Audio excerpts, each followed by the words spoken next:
गणपतिगुं हवामहे कविं कवीनामुपमश्रवस्तमम् ज्येष्ठराजं ब्रह्मणां ब्रह्मणस्पत आनशृण्वन्नोतिभिः सीदसादनम् श्रीमहागणाधिपतये नमः। प्रणो देवी सरस्वती वाजेभिर्वाजिनीवती धीनामवित्रियवतु। श्रीमहासरस्वत्यै नमः।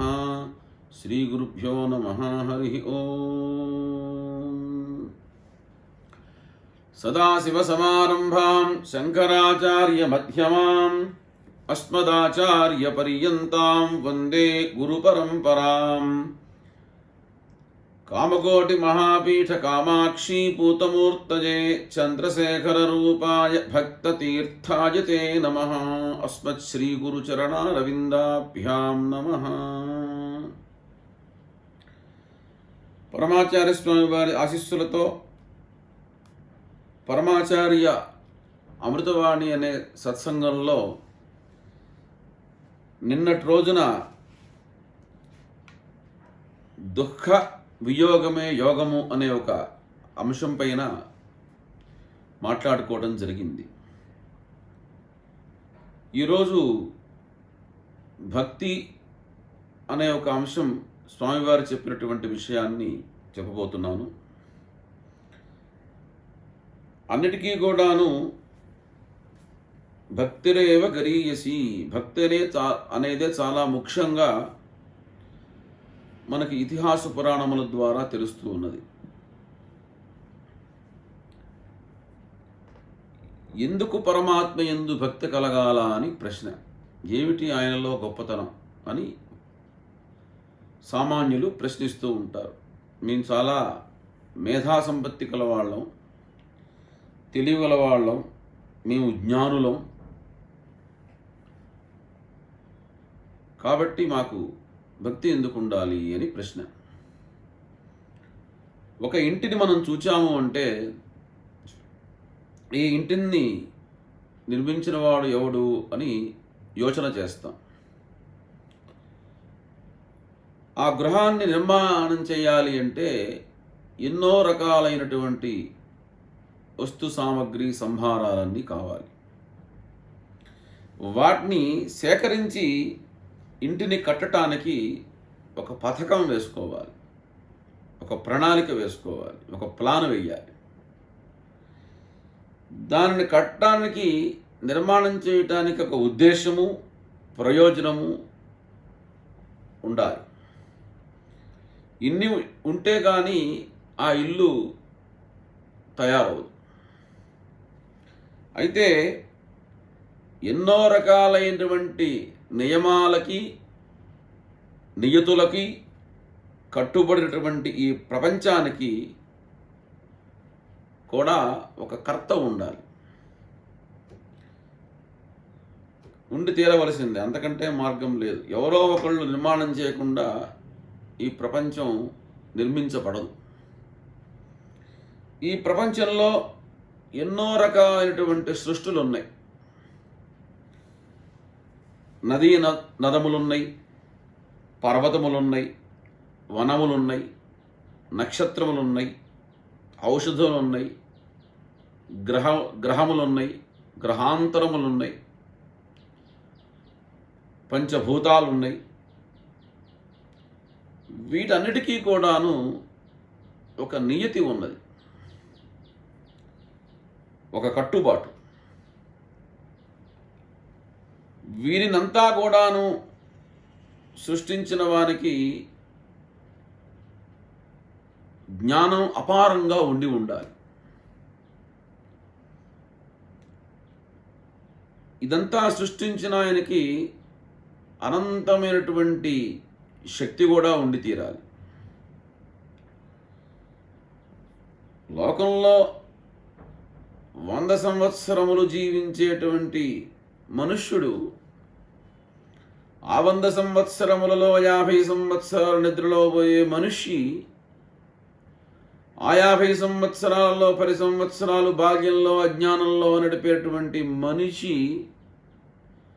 మిగిలిన 40 సంవత్సరాల్లో 10 సంవత్సరాలు విద్యావ్యాసంగములతో నడిపేటువంటి మనిషి మిగిలిన 30 సంవత్సరాల్లో భార్యాపుత్రాదులతో 10 సంవత్సరాలు నడిపేటువంటి మనిషి మిగిలిన 20 సంవత్సరాల్లో ఎటువంటి ఇంద్రియములు పనిచేయక, వినిపించక, కనిపించక ఉండేటువంటి మనిషే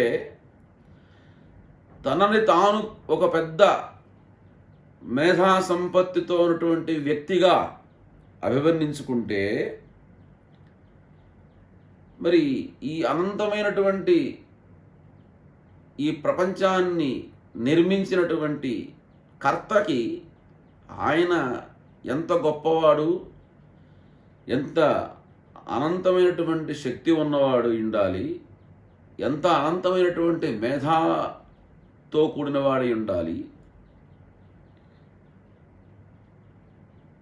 కాబట్టి ఆయన్ని మనం ఏమనాలంటే మహామేధావి అనాలి. మనం మేధావులమైతే ఆయన మహామేధావి ఉండాలి. ఆ మేధావి ఈ ప్రపంచాన్ని పోనీ సృష్టించి వదిలేశాడా అంటే సృష్టించి ఊరుకోలేదే. చాలా జాగ్రత్తగా పాపం అనుక్షణం, అనుదినం ఏ కాలానికి ఏమేం కావాలో 4 రోజులు ఎండ బాగా వస్తే ఎప్పుడు వర్షం వస్తుందా అని చూస్తున్నాం. వర్షం వస్తుందా అంటే ఎవడో ఇచ్చేవాడు ఉంటేనే రావాలి, లేకపోతే ఎక్కడి నుంచి వస్తుంది వర్షం? రాదు కదా. కాబట్టి వర్షం ఇచ్చేవాడు ఒకడు ఉన్నాడు అని ఇప్పుడు మనం తప్పనిసరిగా ఒప్పుకొని తెరవలసింది. పోనీ కోరుకున్నట్లుగా ఇంత వర్షం ఇస్తూ ఉంటే 10-15 రోజులు, 20 రోజులు, 4 రోజులు అయిన తర్వాత ఏమిట్రా బాబు ఎప్పుడు ఈ వర్షం వస్తుంది, ఎప్పుడు ఈ వర్షమైనా, దీన్ని ఎవరు ఆపలేరా అని బాధపడతాం. అంటే ఆపేవాడు కూడా ఒకడు ఉండి తీరాలి. పోనీ ఇంతటితో ఆగిందా అంటే చలికాలం వస్తే ఆనందంగా ఉంటుంది అని మళ్ళీ దాన్ని కోరుకుంటున్నాం. సో దాన్ని ఇచ్చేవాడు కూడా ఒకడు ఉండాలి. ఇన్ని పనులు, ఇన్ని విషయాలు చేసేవాడు ఒకడు ఉండి దీన్ని పాలిస్తున్నాడు, ఈ ప్రపంచాన్ని సంరక్షిస్తున్నాడు.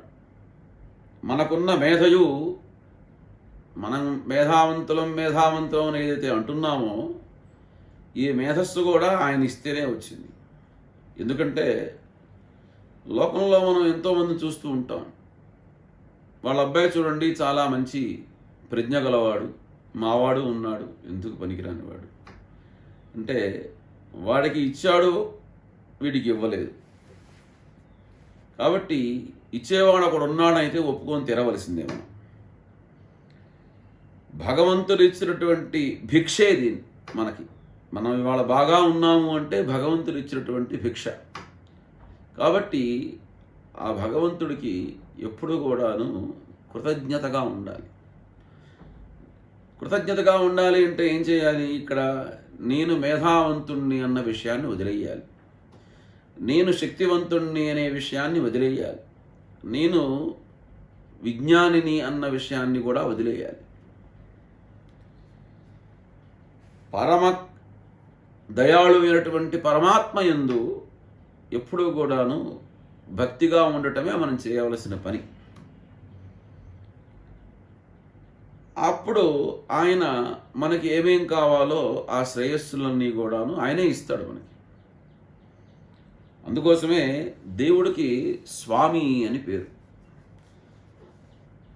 ఆ స్వామి ఏం చేస్తాడు అంటే మన యొక్క తస్యాశిఖాయా మధ్య పరమాత్మ వ్యవస్థిత ఆ హృత్పుండరీకమైందు ఉండి, హృదయ కుహరాల్లో ఉండి మనని రక్షించడానికి కోసం చూస్తూ ఉంటాడు అని ఆ విషయం వేదంలో అనేక మార్లు, అనేక రకాలుగా, అనేక పర్యములు చెప్పింది. ఏమండి, ఉన్నవాడు రక్షించాలి కదా, లోపల మీరు హృదయంలో భగవంతుడు ఉన్నాడు అని చెప్తున్నారు, ఉన్నప్పుడు ఆయన రక్షించవచ్చు కదా అంటే, ఒక బిడ్డడు తల్లి ఒళ్ళో పడుకున్నాడు. వాడికి ఆకలేసినప్పుడు ఏడుస్తాడు. ఆ ఏడుస్తే తల్లి ఏం కావాలో చూస్తుంది, లేకపోతే పడుకున్నాడు కదా అనుకుంటుంది. కాబట్టి భగవంతుడు కూడా మన యందు ఉన్నాడు, అడగకుండా ఎట్లా ఇస్తాడు? అలా ఇవ్వకూడదు, ఇవ్వడం ధర్మమే కాదు అది. కాబట్టి ఇక్కడ స్వామి అనగా ఏంటంటే స్వం. ఎందుకంటే కేరళ రాష్ట్రంలో దేవస్వం అంటారు, దేవుడి భూమిని దేవస్వం, దేవుడి యొక్క సొమ్ము అయింది. ఆ సొమ్ముకి ఎవరు సొంతదారి అంటే స్వామి. కాబట్టి ఈ శరీరానికి కూడా, ఈ ప్రపంచానికే ఆయన సొంతదారి అయినప్పుడు ప్రపంచంలో భాగమైన మనందరం కూడా ఆయన సొంతదారులమే. ఆ విషయాన్ని మనం ఎప్పుడూ కూడా గుర్తించుకొని మన యొక్క జీవితాన్ని మనం గడుపుకుంటూ ఉండాలి. ఎవరింట్లోనో ఉంటున్నాం మనం, మన ఇల్లు కాదు ఇది. ఈ ఇంట్లో నుంచి ఎప్పుడు ఖాళీ చేయవలసి వస్తుందో మనకి తెలియదు. ఎప్పుడు కూడాను ప్రయాణానికి సిద్ధంగా ఉండాలి, రెడీ టు జర్నీ. ఏ వేళటప్పుడు పిలుస్తాడో, ఎలా నీ పని అయిపోయింది ఇక్కడి నుంచి వెళ్ళిపోవంటే అప్పుడు ఏ డాక్టర్లు, అపోలోలు, కేర్లు ఏమొచ్చినా ప్రయోజనమే ఉండదు, వెళ్ళిపోవటమే. ఆయన పంపించాలి అంటే సిద్ధమే ప్రయాణానికి. అంతే తప్ప నేను ఇంకా 4 రోజులు ఉంటాను, మా అబ్బాయి రావాలి, మనవడు రావాలి, ఇబ్బందిగా ఉంది, కొద్దిగా అప్పులు ఉన్నాయి అంటే మేము తర్వాత చూసుకుందాం, ముందు వెళ్ళిపో అని చెప్తాడు ఆయన ఏం ఆపడు. కాబట్టి ఈ ప్రపంచం అంతా కూడాను భగవంతుడి యొక్క స్వం, ఆయన యొక్క సొత్తుగా ఉన్నది. మనం ఎన్నో వస్తువుల్ని కొత్తగా నిర్మిస్తూ ఉంటాం. విజ్ఞానం పెరిగే కొద్దీ నిర్మాణాత్మకమైనటువంటి ప్రణాళికలు కూడా వృద్ధి చెందుతూ ఉంటాయి లోకంలో. కానీ వీటికి అన్నిటికీ కూడాను మూల వస్తువులన్నీ కూడాను భగవంతుడు ఇచ్చినవే. ఒక ప్రాజెక్టు కట్టాలి అంటే సిమెంటు, ఇసుక, ఇనుము కావాలి. అవన్నీ భగవంతుడు ఇచ్చినటువంటి పంచభూతాల్లో నుంచి వచ్చేవే తప్ప దాంట్లో ఏ ఒక్క వస్తువు మనం సృష్టించట్లా. మనకు కావాల్సినట్లుగా వాటిని మరల్చుకుంటున్నాం. ఒక కుర్చీ కావాలి, చెట్టు నుంచి వస్తుంది. ఆ చెట్టు ఎక్కడి నుంచి వచ్చింది? 100 విత్తనాలు వేస్తాం, 100 విత్తనాలు వస్తున్నాయా? రావట్లేదు. భగవద్ అనుగ్రహం ఉంటే వస్తాయి, లేకపోతే రావు. కాబట్టి ఈ పదార్థ జాలములకి అంతా కూడాను నిజమైనటువంటి నిర్మాత ఎవరయ్యా అంటే భగవంతుడే, ఈశ్వరుడే. నేను అనేటువంటి మనం ఈ వ్యవహారాన్ని వదిలేయాలి. మనం లోక వ్యవహారంలో మాట్లాడుకున్నటువంటి నేను, నాది అనేటువంటి విషయాన్ని వదిలేసేసి నేను ఎవరి శక్తు, నేను ఎక్కడి నుంచి వచ్చాను, ఏం చేయాలి, ఎక్కడికి పోవాలి, ఈ ప్రశ్నలతోనే మన జీవితం ముడిపడింది. ఈ ప్రశ్నల్లోనే సమస్త సారము ఉన్నది. నేనెవరు, ఎక్కడి నుంచి వచ్చాను, ఏం చెయ్యాలి, ఎక్కడికి వెళ్ళాలి, ఈ 4 మహావాక్యాలు. అంచేత ఇక్కడ ఆ నేను అనేటువంటిది కనుక మనం పోగొట్టుకున్నాము అంటే మనకి అంతా శాంతి, ఆనందమే ఉంటాయి. నేను నాది అని అనుకున్నామా అశాంతికే లోనవుతాం.